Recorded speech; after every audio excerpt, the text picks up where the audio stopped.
2008년 당시 8살 나영이의 비극은 등굣길에 일어났습니다. 갑자기 나타난 50대 남성이 나영이의 길을 막아선 겁니다.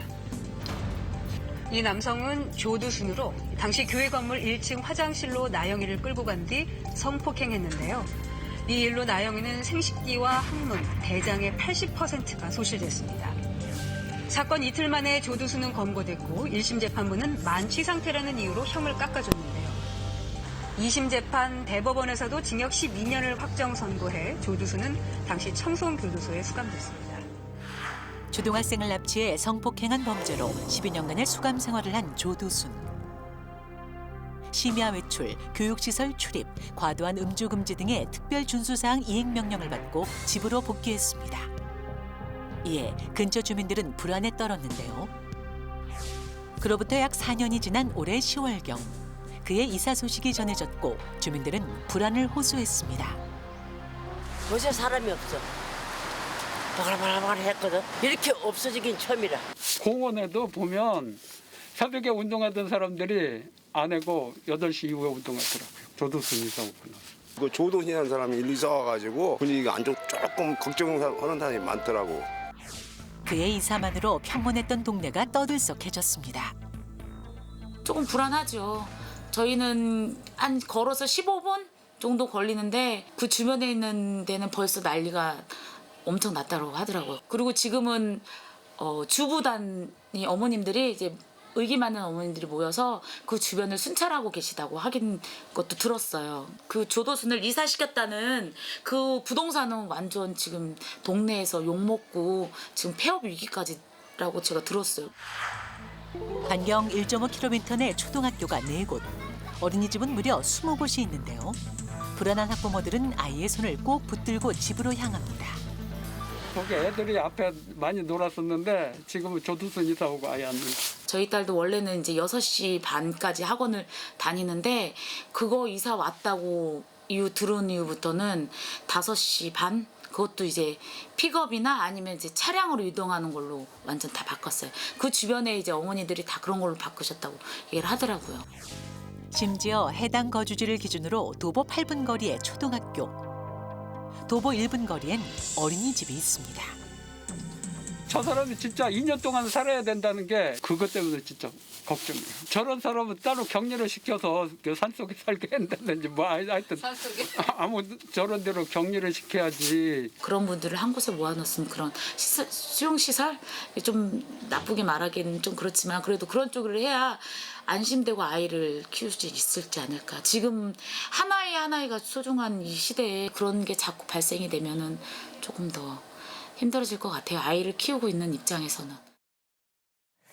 아이를 키우고 있는 제 입장에서도 정말 공감 가는 말씀 많이 하셨고 저도 생각해봤어요. 만약에 제가 살고 있는 동네에 이제 그런 사람이 이사 왔다고 생각을 해보면 나는 어떻게 할 것인가. 저도 뜻이 맞는 엄마들하고 모아서 순찰대라도 만들었을 것 같고 그리고 아이들 조심시킬 것 같고 학원도 빨리 귀가하게 할 것 같고 지금 그런 걸 실제로 다 하고 계신 거잖아요. 지금 이 수많은 사람이. 얼마나 사회적인 낭비예요. 네, 그러니까 정말 이 정부에서 좀 대책을 좀 잘 네. 세워주면 좋은데 세우고 있는 거죠. 예. 최근에 이제 무도실무관이라는 영화 보셨는지 모르겠어요. 네, 네. 봤어요. 국가에서도 이제 관리를 하는데 아무래도 이제 행정이라는 것은 인력이나 재정이 좀 한계가 있다 보니까 모든 것을 할 수는 없지만 뭐 손을 놓고 있는 것은 아닌 것 같습니다.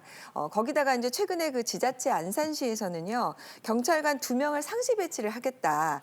그리고 이제 폐쇄하로에 CCTV도 설치를 하고 그 거주지 맞은편에 다가구 주택을 임차를 했다고 합니다. 물새방울 그래서 구해서. 그래서 언제든지 창문을 열어서 감시할 수 있도록 조치를 취하겠다고 나오고는 있습니다. 그런데 이제 사실은 그 염려를 모두 다 잠재우기는 어려운 상황이었지 않을까 싶습니다. 그러니까요. 네. 이제 매일 뭐 이렇게 순찰자가 돌아다니는 거 그것 자체만으로도 굉장히 불안감을 맞아요. 조성하고 아이들에게도요. 순찰을 강화했다고 해도 어디 주민들이 맘 편안히 있을 수 있겠습니까?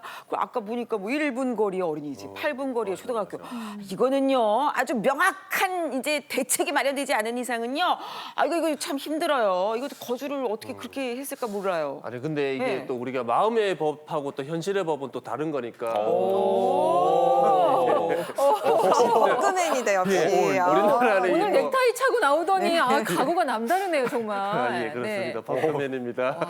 예, 근데 우리나라는 또 거주의 자유가 근데 있지 않습니까? 네. 이게 또 제한하는 거는 또 현실적으로는 어렵지 않나라고 생각을 합니다. 맞는 말 같습니다. 이 거주 이전의 자유, 헌법상 기본 원칙이고 기본권입니다. 이 성범죄자라 하더라도 거주 이전의 자유는 당연히 혜택을 누릴 수 있습니다. 또 만기 출소한 성범죄자가 거주지를 선택하는 부분에 있어도 자유권이 주어집니다.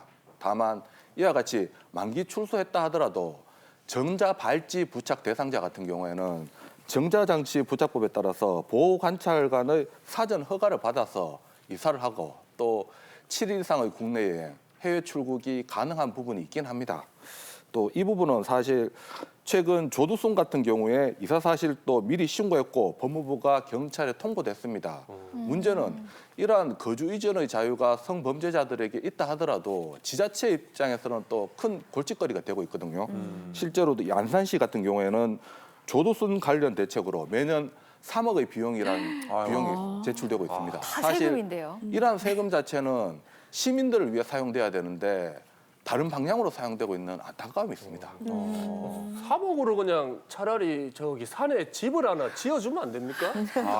외딴 아니, 산속에다가 3억을 쓸 바에는 그 거주 3억을 이전에 네. 자유가 있다고 아까 하셨잖아요. 집을 하나 지어주는 게 나은 사실 거예요. 이 비용 지출이라는 부분이 좀 비효율적인 부분도 있습니다. 방금 이야기하신 것처럼 효율을 생각한다면 성범죄자도 받아들일 수도 있고 시민들도 받아들일 수도 있는 부분이 있지만 그 효율보다는 비효율, 그러니까 어떤 인권이나 거주인의 자유 이런 부분을 종합적으로 하다 보니까 비효율적인 결과도 나오는 것 같습니다.